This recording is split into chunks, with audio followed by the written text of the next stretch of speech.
Hello दोस्तों, स्वागत है आप सभी लोगों का मेरे यूट्यूब चैनल कंपटीशन शिक्षा में।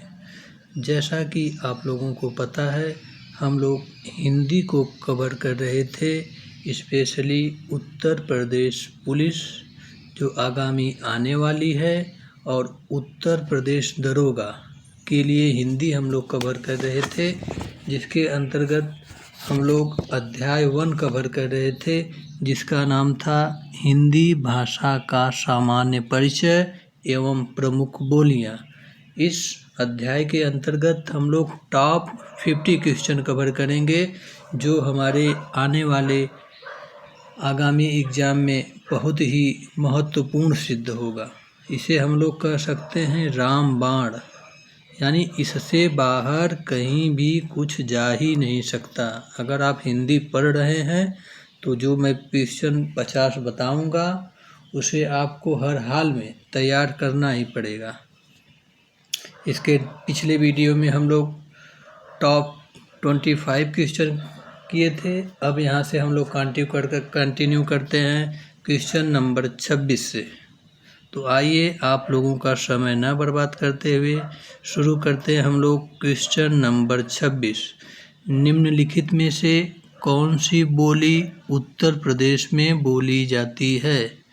तो इसका उत्तर हो जाएगा, हमारा 2 उत्तर हो जाएगा, ऑप्शन ए और ऑप्शन सी। यानी उत्तर प्रदेश में कौन सी बोली बोली जाती है? बुंदेली बोली जाती है, कन्नौजी। इस प्रकार क्वेश्चन नंबर 26 का हमारा 2 आंसर सही होगा, ऑप्शन ए और ऑप्शन सी। आइए देखते हैं नेक्स्ट क्वेश्चन। मथुरा और वृंदावन में प्रमुखतः कौन सी भाषा बोली जाती है? क्वेश्चन है कि मथुरा और वृंदावन में प्रमुखतः कौन सी भाषा बोली जाती है? तो हमारा इसका उत्तर हो जाएगा ऑप्शन नंबर डी, ब्रजभाषा।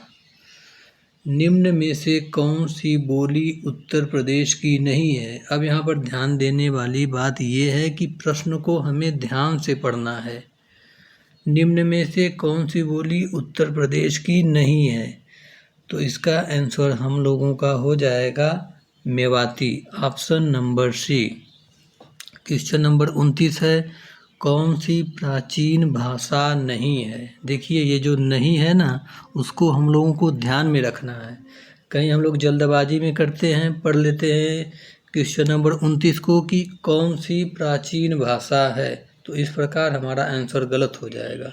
ये क्वेश्चन है कि कौन सी प्राचीन भाषा नहीं है, तो इसका उत्तर हो जाएगा option number C, Punjabi. Question number 30 है, कौन सी बोली बिहारी की नहीं है? इसका उत्तर हो जाएगा ऑप्शन नंबर ए, जयपुरी। पंजाब में हिंदी का प्रचार किसने किया था?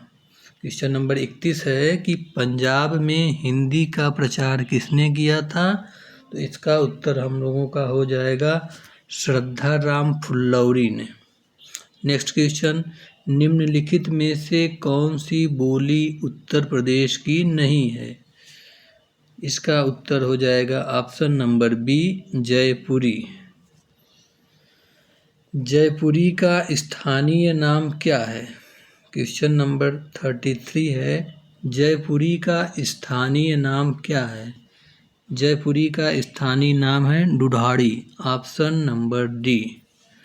क्वेश्चन नंबर 34 है, उत्तर प्रदेश में कौन सी भाषा नहीं बोली जाती?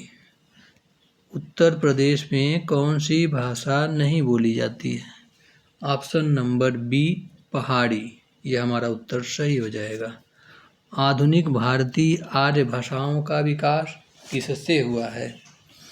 आधुनिक भारतीय आर्य भाषाओं का विकास अपभ्रंश से हुआ है, ऑप्शन नंबर डी सही हो जाएगा हम लोगों का। आधुनिक भारतीय आर्य भाषा का काल कब से कब तक का है? आधुनिक भारतीय आर्य भाषा का काल कब से कब तक का है? इसका आंसर सही हो जाएगा ऑप्शन नंबर सी, 1000 ईस्वी से अब तक। आइए देखते हैं हम लोग क्वेश्चन नंबर 37। लौकिक संस्कृत डैश डैश डैश और डैश डैश डैश अपभ्रंश हिंदी भाषा का उचित विकास क्रम है। रिक्त स्थान के लिए उचित विकल्प कौन सा है? क्वेश्चन नंबर 37 का सीधी हो जाएगा। आंसर सही हो जाएगा पाली और प्राकृत, यानी जो ये पहला रिक्त स्थान है इसमें हम लोगों का भरा जाएगा पाली और दूसरे रिक्त स्थान में आएगा प्राकृत।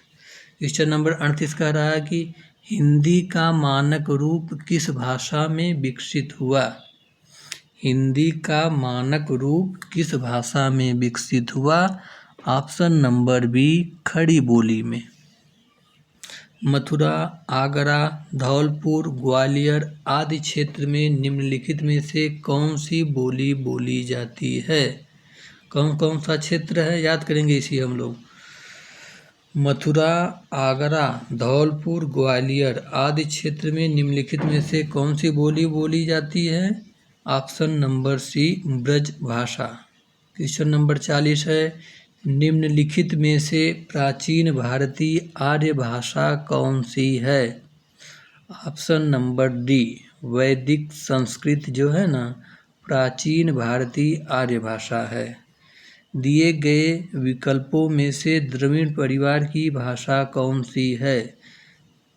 द्रविड़ परिवार की भाषा है Kannada. Option number C. Question number 42 है, हाड़ौती बोली कहाँ बोली जाती है? कौन सी बोली है? हाड़ौती।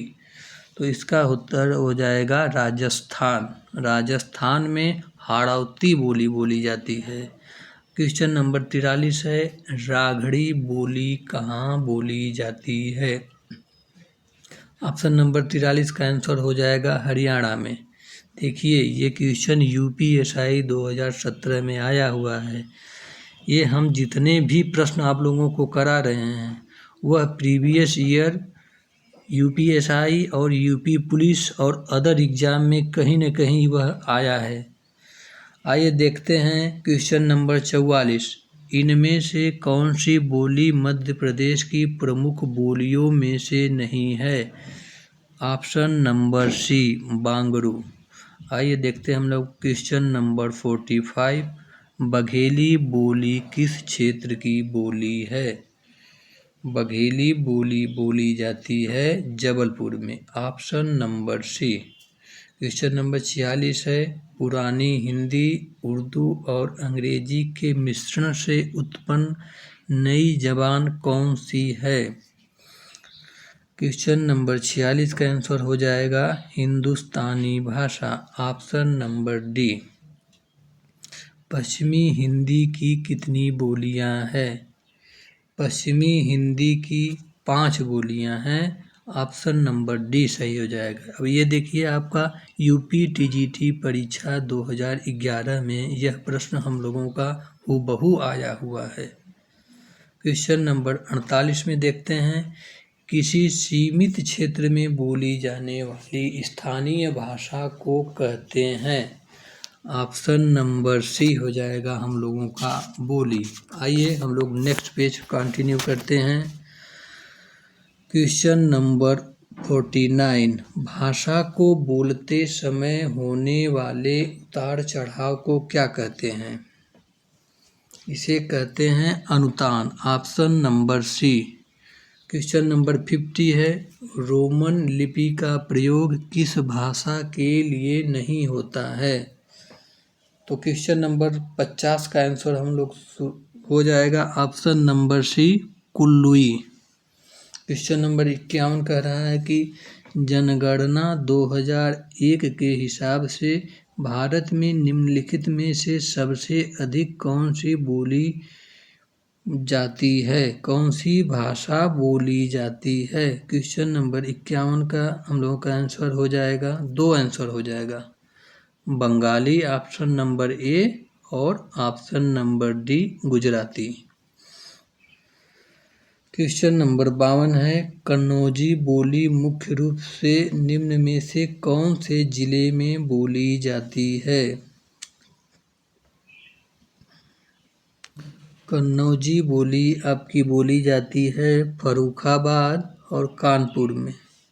आइए देखते हैं हम लोग क्वेश्चन नंबर 53, बांगरू भाषा ज़्यादातर कौन से राज्य में बोली जाती है? कौन सी भाषा की बात कर रहा है? बांगरू भाषा। तो बांगरू भाषा ज़्यादातर बोली जाती है हरियाणा में। ऑप्शन नंबर सी।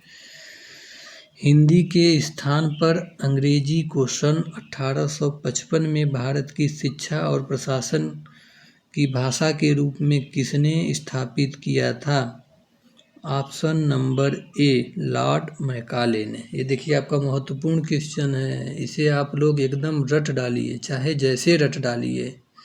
जितने भी कॉम्पिटिटिव एग्जाम में हिंदी आता है उन सभी के लिए यह रामबाण क्वेश्चन है। अभी हम जो है क्वेश्चन का प्रैक्टिस कर रहे हैं। अगर आप लोगों का रिस्पांस अच्छा रहा तो हम लोग आगे आपको कॉन्सेप्ट एकदम तोड़ के डिटेल्स में समझाएंगे, फिर आपको क्वेश्चन करने में कहीं से भी कोई प्रॉब्लम नहीं होगी। आइए देखते हैं नेक्स्ट क्वेश्चन। Question number 55। भाषा के क्षेत्रीय रूप को क्या कहा जाता है? ऑप्शन नंबर बी, बोली कहा जाता है। भाषा के क्षेत्रीय रूप को क्या कहा जाता है? बोली। निम्नलिखित में से कौन सा भाषा का मौखिक रूप है? क्वेश्चन नंबर 56 है, निम्नलिखित में से कौन सा भाषा का मौखिक रूप है? इसका उत्तर हम लोग हो जाएगा परिचर्चा, यानी आपस में जो हम लोग बातचीत करते हैं उसी को हम लोग परिचर्चा कहते हैं। क्वेश्चन नंबर 57 है, कन्नड़ का संबंध किस भाषा परिवार से है? कन्नड़ का संबंध द्रविड़ भाषा परिवार से है। Option number D. Question number 58 है, हिंदी खड़ी बोली किस अपभ्रंश से विकसित हुई है? हिंदी खड़ी बोली सौरसेनी अपभ्रंश से विकसित हुई है। ऑप्शन नंबर सी इसका उत्तर हम लोगों का सही हो जाएगा। क्वेश्चन नंबर 59 है, हिंदी भाषा की बोलियों के वर्गीकरण के आधार पर छत्तीसगढ़ी बोली है। छत्तीसगढ़ी बोली कहाँ की है? इसका उत्तर हो जाएगा हम लोगों का पूर्वी Hindi. Option number C. Question number 60 है, छत्तीसगढ़ी किस भाषा की बोली है? छत्तीसगढ़ी किस भाषा की बोली है? पूर्वी हिंदी। Option number D. आइए हम लोग देखते हैं क्वेश्चन नंबर 61, हिंदी भाषा की कितनी विख्यात बोलियां हैं? ये देखिए आप लोगों का बहुत महत्वपूर्ण क्वेश्चन है। हिंदी भाषा की कितनी विख्यात बोलियां हैं? 5। ऑप्शन नंबर बी सही हो जाएगा। हिंदी आकृति की दृष्टि से निम्नलिखित में से किस प्रकार की भाषा है? श्लिष्ट योगात्मक भाषा है। Option number B. ब्रज भाषा का विकास किस अपभ्रंश से हुआ है? तो इसका उत्तर हम लोगों को हो जाएगा 63 का डी, सौर सेनी अपभ्रंश से ब्रज भाषा का विकास हुआ है। क्वेश्चन नंबर 64 है, किस क्षेत्र की बोली को काशिका कहा जाता है? काशिका, देखिए काशिका, यहाँ पर काशी आ रहा है ना, का को अगर हम लोग हटा दे रहे हैं तो यहाँ पर काशी आ रहा है, तो काशी किसे कहते हैं? वाराणसी को। आप लोग इसे ऐसे ही आसानी से चुटकियों में इस क्वेश्चन को सॉल्व कर सकते हैं। तो हो जाएगा क्वेश्चन नंबर 64 का आंसर हम लोगों का हो जाएगा वाराणसी। अब आइए देखते हैं क्वेश्चन नंबर 65, पश्चिमी हिंदी के अंतर्गत कौन सी बोली आती है? पश्चिमी हिंदी के अंतर्गत आती है कन्नौजी। ऑप्शन नंबर सी। निम्नलिखित में से कौन सी बोली पूर्वी हिंदी के अंतर्गत नहीं आती है? तो क्वेश्चन नंबर 66 का आंसर हो जाएगा मगही। ऑप्शन नंबर सी। देखिए पूर्वी हिंदी के अंतर्गत 3 बोली आती हैं, इसको आप लोग याद कैसे करेंगे? पूर्वी हिंदी के अंतर्गत टोटल बोलियां आती हैं 3, इसे बस याद कर लीजिए। आप लोग कैसे याद करेंगे पता है? A B C. ए का मतलब अवधी, बी का मतलब बघेली, सी का मतलब छत्तीसगढ़ी। क्वेश्चन नंबर 67 है, निम्नलिखित में से कौन सी बोली राजस्थानी हिंदी के अंतर्गत आती है? क्वेश्चन नंबर 67 का आंसर हो जाएगा मेवाती। मेवाती राजस्थानी हिंदी के अंतर्गत बोली आती है। क्वेश्चन नंबर 68 है, सितंबर मास में 10वां विश्व हिंदी सम्मेलन भारत के किस शहर में आयोजित किया गया था? क्वेश्चन नंबर 68 का आंसर हो जाएगा Bhopal, option number A. Question number 69 हो जाएगा, हिंदी के अतिरिक्त कौन सी भाषा देवनागरी लिपि में लिखी जाती है? आप लोगों को पता है हिंदी जो है देवनागरी लिपि में लिखी जाती है। पूछ रहा है कि हिंदी के अतिरिक्त और कौन सी भाषा है जो देवनागरी लिपि में लिखी जाती है? वह हमारा हो जाएगा नेपाली, ऑप्शन नंबर सी। खड़ी बोली निकली है। क्वेश्चन नंबर 70 का आंसर हो जाएगा हम लोग पश्चिमी हिंदी से। खड़ी बोली कहाँ से निकली है? पश्चिमी हिंदी से, option number C. Question number 71 है, भाषा के शुद्ध रूप का ज्ञान किससे होता है? इसका आंसर हो जाएगा व्याकरण से, ऑप्शन नंबर सी। व्याकरण से हमें भाषा के शुद्ध रूप का ज्ञान होता है। क्वेश्चन नंबर 72 है, किस बोली में ने परसर्ग लगाया जाता है? किस बोली में ने परसर्ग लगाया जाता है? तो क्वेश्चन नंबर 72 का आंसर हो जाएगा खड़ी बोली में ने परसर्ग लगाया जाता है, ऑप्शन नंबर सी। आइए देखते हैं next page. Question number 73, Bharatvarsh के लिए हिंदी भाषा का नाम सबसे पहले किसने सुझाया था? क्वेश्चन नंबर 73 का आंसर हो जाएगा राजा Ram Mohan Roy, option number B. मानक हिंदी का आधार क्या है? क्वेश्चन नंबर 74 कह रहा है कि मानक हिंदी का आधार क्या है? खड़ी बोली, ऑप्शन नंबर डी इसका उत्तर हम लोगों का सही हो जाएगा। आइए अब हम लोग देखते हैं आज ये टॉप 50 का लास्ट क्वेश्चन 75, पूर्वी हिंदी विकसित हुई है। पूर्वी हिंदी किससे विकसित हुई है? पूर्वी हिंदी का विकास हुआ है अर्धमागधी अपभ्रंश से, ऑप्शन नंबर बी हम लोगों का उत्तर सही हो जाएगा। मैं उम्मीद करता हूं कि आप लोगों को यह वीडियो काफ़ी पसंद आएगा और आप लोगों के प्यार की ज़रूरत है। तो आप लोग हमारे वीडियो को ज़्यादा से ज़्यादा लोगों के पास शेयर करें, सब्सक्राइब करवाएं, बेल आइकन ऑन करें ताकि हम जो भी वीडियो को डालें आप लोगों तक आसानी तक पहुंच जाए। ओके, मिलते हैं नेक्स्ट पार्ट में, तब तक के लिए जय हिंद।